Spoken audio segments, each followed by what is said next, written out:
So you've settled into your seat, and the flight attendant has just finished the safety demo. They always say to listen for the chime and then buckle up. But did you notice that they didn't tell you to buckle up right after they finished talking? Did you strap in anyway? Well, yes, I hope you did, but that wasn't actually the safest move.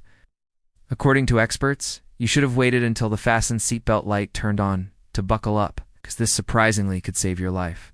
Now I'm going to break down exactly why, plus everything else you need to know to survive any type of accident. The safest seat on the plane.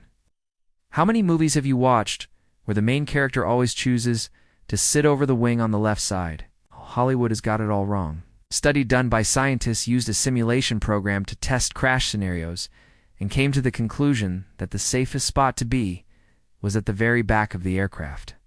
They found that passengers who sat in the rear had a 40% higher chance of surviving certain crashes compared to other passengers. However, this isn't just because you should always book your ticket for the very last row. The truth is that the safest spot in the plane is wherever you're closest to an exit. Since most crashes won't fully destroy the plane, emergency exits at the back or wings offer a quick escape if the need arises. This is also why the middle of the aircraft isn't the greatest place to be. A middle seat passenger could be surrounded by sleeping passengers, which would make evacuating the aircraft a lot more difficult. And those sleeping passengers might not wake up at all. Studies have shown that almost 40% of passengers and crew members have died because they did unuse the emergency exits. So here's a pro tip. Once you get on board, scope out the exits. Find 2 paths to get out. But here's where things get tricky. Scientists ran additional tests to figure out which direction was actually safest to evacuate depending on the type of crash. Their findings were pretty interesting. They concluded that if the tail end of the plane hits first, such as a tail strike, passengers at the back of the plane have a better chance of survival. But if the front end of the plane hits first, the passengers closer to the wings have a better chance of survival. For example, both Air Canada Flight 624 and Spanner Flight 5595 were cases of a plane landing hard. Both of these crashes happened because the pilots were too slow to realize they were actually lined up correctly on the runway. As a result, the front left side of both planes hit the ground first. This caused the engines to separate and burst into flames, causing a big problem for anyone seated in the front of the plane.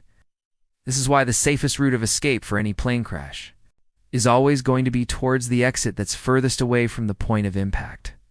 So to recap, you want to be near an exit, and you want to know which exit is the best one to choose. Okay, but now let's talk about the one thing that could prevent you from surviving a plane crash. In 2013, a young man named Harry Street boarded a Boeing 737 bound for his home in New York City. He was eager to get back after visiting his girlfriend in California. He settled into his seat and patiently waited for takeoff. But unfortunately, that never came. The pilot had made a terrible mistake, forgetting to lower the landing gear. As a result, the plane couldn't land and they ended up crashing into a wooded area. While 5 of the 107 passengers lost their lives, Harry was one of the 102 survivors. And he survived because he followed one simple rule. Before every flight, Harry counted the number of rows between him and the nearest exit. He never kept his seat, but he did scope out the exits and mentally noted how far away they were. This practice paid off.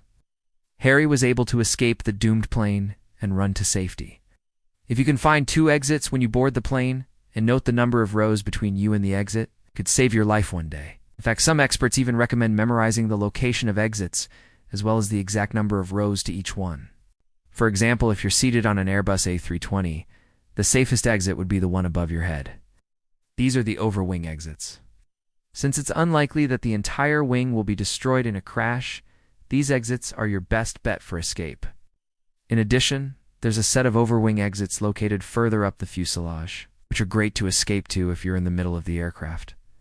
Just take note of how many rows these exits are if you're in the unfortunate event of a crash and the aisles are blocked. You can try escaping upwards to a higher overwing exit. But remember, even if the exit is clear, you must act fast to survive. The safest way out may not always be directly above you. If you're in the first-class cabin, the front overwing exits may be your best option. Even if they're technically in a different cabin, That's because first-class cabins have smaller windows, and it is more likely that these windows will remain intact, giving you an escape route. However, if the cabin you're in is completely blocked by debris or flames, you must consider exiting to a different cabin altogether. For example, if you're in the back cabin and the back overwing exits are unusable, you might need to evacuate forward, so keep a mental note of any nearby cabin exits as you board the plane. It may save your life one day. Wearing the right outfit.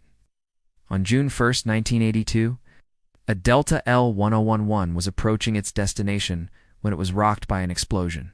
A malfunctioning engine caused the plane to lose pressure in its cabin, which meant that oxygen masks had fallen from their compartments. Passengers scrambled to pull down their masks and secure them around their face so that they could breathe. But this proved fatal for some. 5 people didn't make it because their clothing caught fire from the faulty engine. But those who wore natural materials were able to smother the flames and escape with minimal injuries. What you wear could save your life. If a similar incident occurred today, you might be surprised to learn that the material your clothing is made of could determine whether you live or die. And here's why. The fabrics you wear play a huge role in protecting you during a post-crash fire. The biggest risk comes from synthetic fabrics like rayon, nylon, and spandex, which can melt onto your skin in the event of a fire. These synthetic fibers are designed to be stretchy and durable, but those benefits turn into drawbacks when it comes to a fire. Not only does the melted synthetic material burn hotter and longer, but it also sticks to your skin and prevents you from escaping. Natural fabrics like cotton, linen, and hemp are your best bet. These fibers burn slower and extinguish themselves after the flame source is removed. Even if you do get burned, these materials are less likely to melt, meaning you won't be stuck in a molten mess. But it's not just your top and pants that matter. Shoes are equally important in the aftermath of a crash. In a fire, you need to move fast and keep your footing. Slippery or loose footwear can increase the risk of falls, especially in smoke-filled areas or on debris. Choosing closed-toe shoes can protect your feet from cuts and burns caused by debris and leaking fuel. Plus, secure footwear can help you navigate through obstacles faster, reducing the time spent in a smoky environment. My advice is to ditch the flip-flops or high heels and opt for sneakers or ankle boots instead. You'll be safer and more agile if you do.